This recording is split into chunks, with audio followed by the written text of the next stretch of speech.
Luxury Staffing, the podcast by Morgan and Mallet.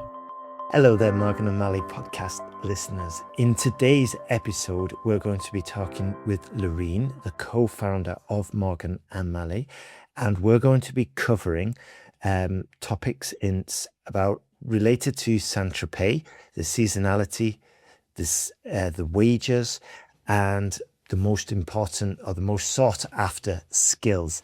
So before we jump in, I'd like to welcome Laurine Mallet. She's the co-founder of Morgan and Mallet. How are you doing today, Laurine? Yes, really good, thank you. And you? I'm doing all right, thanks. Okay, let's jump into it. Before I start with the questions, could you just introduce yourself? Tell us how you got started with Morgan and Mallet, why you created the agency, and also what you do day to day, because I don't think I've ever asked you that. So actually, after my studies, I traveled to London. I lived in London for 3-4 years. Half of these 4 years, I worked as nanny. Morgan Richez was also in London, and he worked as a private chauffeur. So we have been placed by agencies, household staff agencies, and we realized actually those agencies don't really provide client services and candidate services. And we are, really close to French services, etiquette, know-how. So we wanted to create our own agency with a French, label and etiquette. So we have created the company now 12 years ago. And daily, so I manage the company. It's managing more than 30 people. So people who work for the company, also, suppliers, let's say, and working on growing up the company, development, investment. Super. Just going back, two things. You mentioned Morgan Richez as the co-founder. He was your friend back in Spain, wasn't he, for a long time, since you were kids? Yeah, exactly. For more than 20 years now. And exactly. Actually, I went to London. He came also, and I discovered actually this industry. I worked as nanny, and afterwards he worked as a private chauffeur. And he had completely different experiences than me, because working as a chauffeur is a big plus. Having a nanny, it's quite a bit normal. When you are ultra net worth. So yes, I met a different kind of family, and I worked with one family for 3 years. Yes, and it was great. Good stuff. All right. So as I said before, today's episode is all about the St Tropez, and let's jump straight into it. So my first question, Laurine, is how seasonal is the domestic market in St Tropez?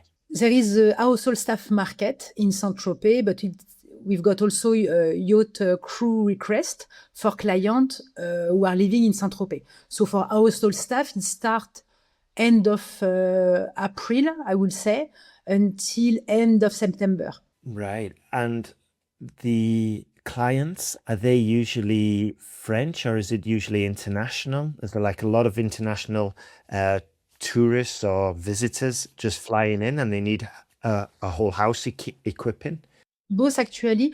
The French client, got a second property in St Tropez, while the international client, most of the time, they rent a villa, a big property for summertime. But it's both. Obviously, there are a lot of international clients, because all our requests for summertime are for bilingual profile, French-English. Right, I see. And is it usually families, or what's the profile of these requests? So clients will need, first of all, so it can be, for example, nanny. It can be cook chef. Cook chef, it's really well known for summertime. Butlers, valet, can be, maternity nurse, a bit like nanny, and housekeeper, head housekeeper. Gotcha. Interesting. Okay. So those, would you say, were the most popular? Cook chef seems like the most sought after. The most popular is cook chef, yes. Is that because when they come to France, they want to experience the local French cuisine? It can be. They don't usually ask for a French cook, but someone who is able to cook as a chef. But I mean, clients go often in restaurants, or also they can invite friends or family inside the property, the villa, and they don't cook, or perhaps they cook, I mean, but they would like to enjoy with their family, with their friends, and have a relax time and enjoy their holidays. So they would prefer to give the cuisine, the cooking, to someone else, and someone professional and who can be able to cook for a lot of people. Gotcha. Do you remember any unique requests regarding cook chefs for St Tropez or France? Yeah, but for St Tropez, let's say, we got a client, it was an international client. He used to live in Paris and he got a property in St Tropez. And for summertime, he used to receive between 20 and 70 people in his villa. So we place, actually, we used to work with him. So we place a chef also all year long. But the chef we used to place traveled to St Tropez. And we recruit also a staff, like a commis, you see, in order to assist and help the chef inside the cuisine. Because when you receive a lot of guests, you organize some barbecue, let's say, you need also to maybe have some buffet. And it was exactly what the client was expected also. Wow. So this client, they were doing a lot of entertaining throughout the whole summer. And this is why they needed not just the original chef, which the client had in Paris. He traveled down, but that chef also needed, as you said, a commis chef and the whole team in order to put on these big events. Yes, exactly. In order to cut vegetables, to prepare some salads, some quiche, for instance, because the chef, I mean, he can, for example, organize and have an idea of the menu, but also he needs a real team, because in order to cook for 70 people, up to 70 people, you need assistance, you need help. You can't do it alone. 100%, yeah. And did the client also request like waitering staff and all the other candidates that would be needed for these kind of big events? Yes, he asked us for 2 butlers. 2 butlers, wow. 2 butlers, yes. Gotcha. Exactly. And that was... And Sorry. and no, yes, he has requested for 2 butlers.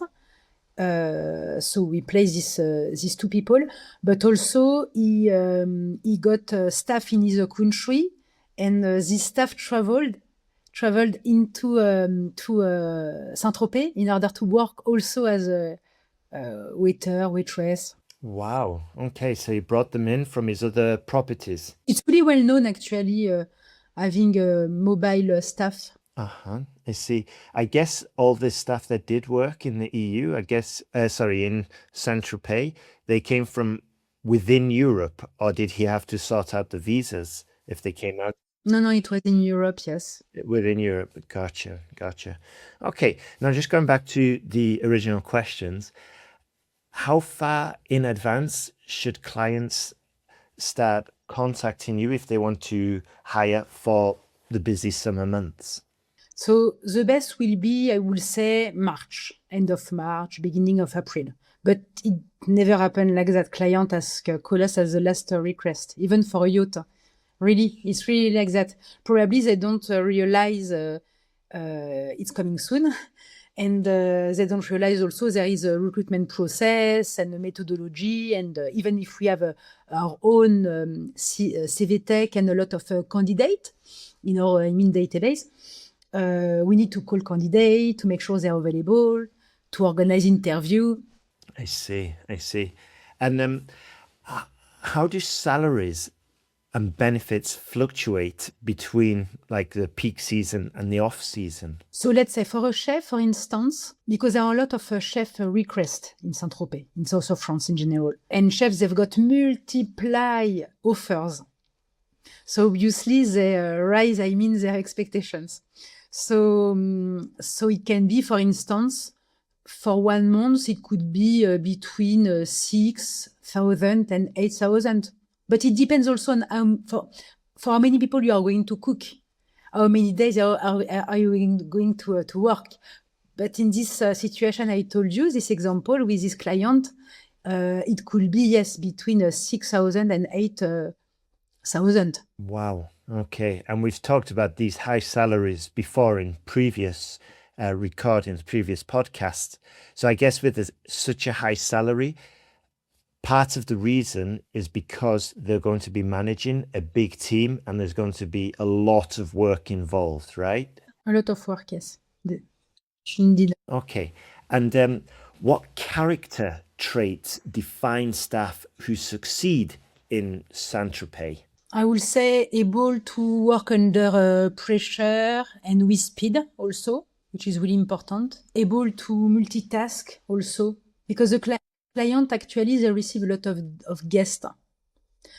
And so you need to be flexible, to work really hard and really speed, I mean, under pressure, because I mean the client maybe don't have time to pay attention on yourself, so he's going to tell you something like, can you do this, without taking the time, sitting with you, talking. And also multitask, because it's not because, let's say, you are a cook chef, you are going to work only as cook chef. Perhaps you can help, just for 1 hour, you can help the butler, because the other one is already busy. So you need to be a bit flexible and open. Right. I see.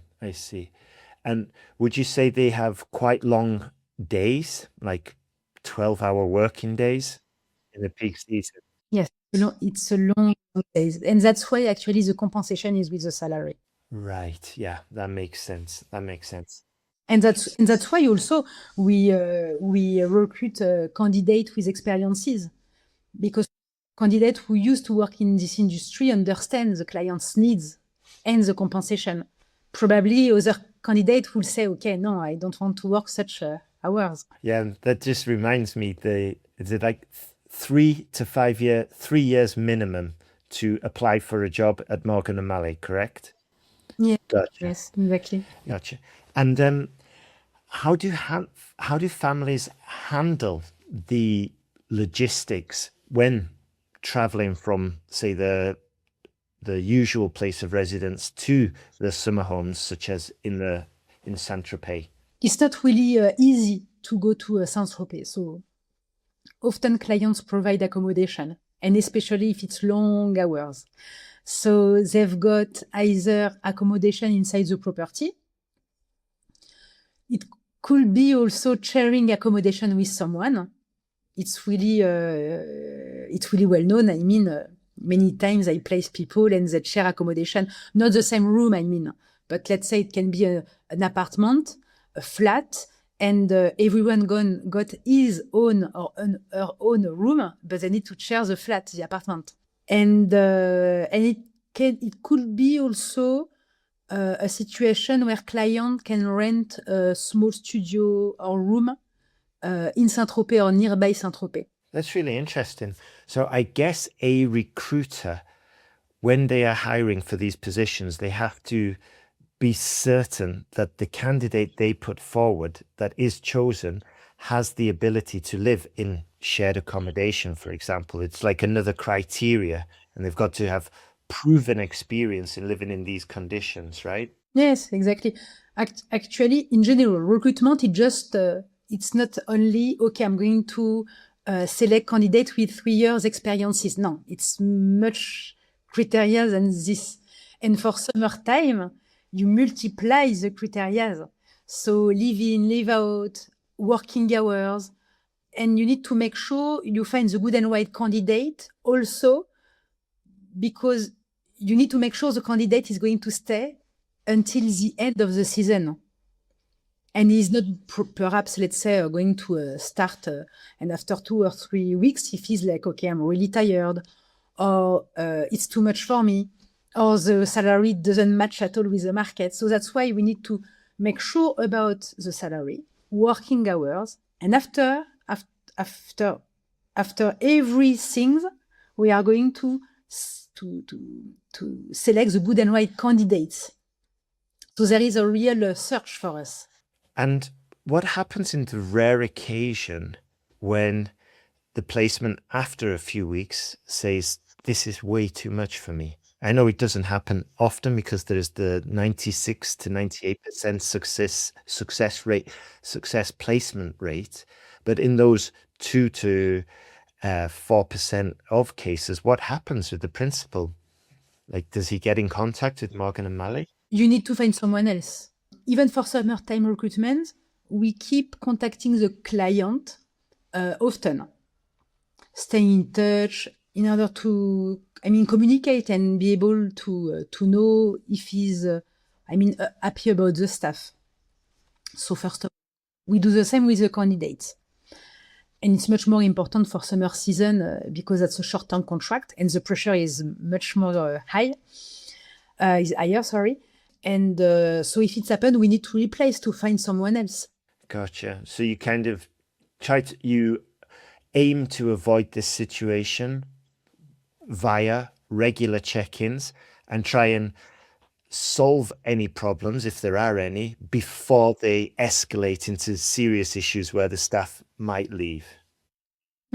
Definitely. And I guess we improved our way to work since 2015, because when it was summertime, let's say beginning of Morgan Mallet, I guess we did maybe much more replacement than today, because we learn by our error, mistake.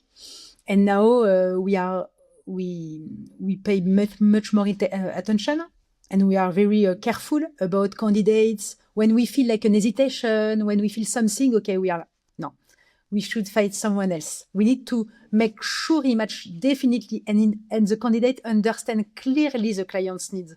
And he is not going to be surprised like, okay, I didn't know this, or I wasn't expecting this. That's very interesting. So just to check I understood correctly. So in the past, when you started, there were quite a lot more replacements, and nowadays it hardly ever happens. One of the reasons why it rarely happens is because you're training the recruiters to act on any hesitation. If there's any issue, if you don't feel 100% convinced of this, don't go forward. Is that right? Exactly. I'm going to give you an anecdote. It was probably 8 or 10 years ago. I placed a nanny. So I've got 2 anecdotes actually, but this one, I placed a nanny in, I'm not sure if it was St Tropez, but nearby St Tropez. And actually, the nanny didn't stay long because she didn't understand the working hours.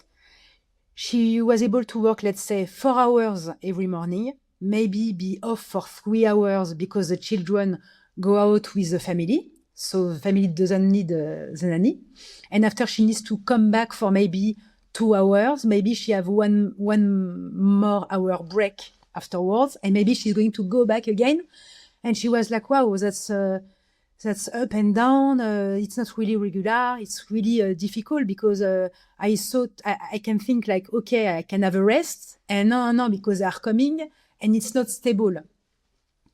So now, for instance, if I'm going to manage this kind of request, I'm going to add a criteria which is really important, is being so able to work 2 hours afterwards, having rest, someone much more flexible. And this criteria, I didn't add it in my recruitment at the beginning. So now with experiences, I will, definitely. Interesting. And also, Laurine, just going back to what you were saying before, like one of the things we learned that is, if we're not 100% certain, we will hold the placement until we find somebody we're 100% convinced about. What other things, and you also mentioned, the flexibility with the nanny. What other things have you learned now that have contributed towards that 96, 98% success rate? To be honest, that's our experiences. Thanks to our experiences in recruitment, we improve ourselves daily, definitely.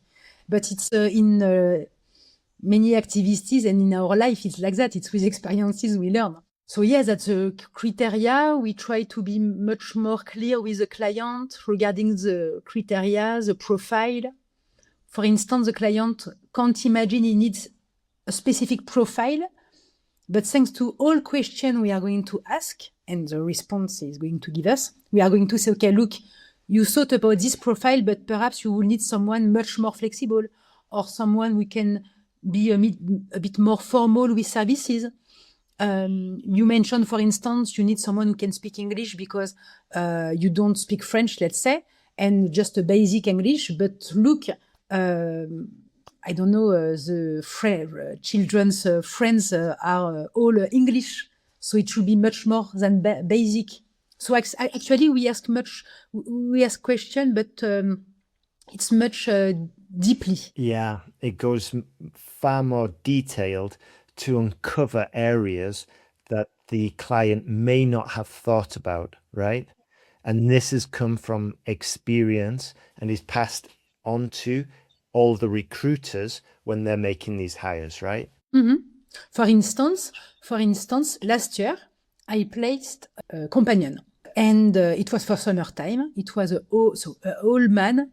He's living in a property in south of France.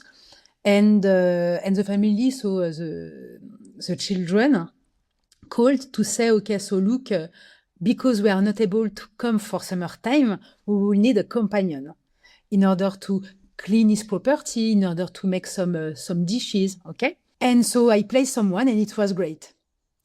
But I didn't know, but now I'm going to ask for those questions. I didn't know the family, the children, I mean, would expect to come maybe just few days, actually. And they did.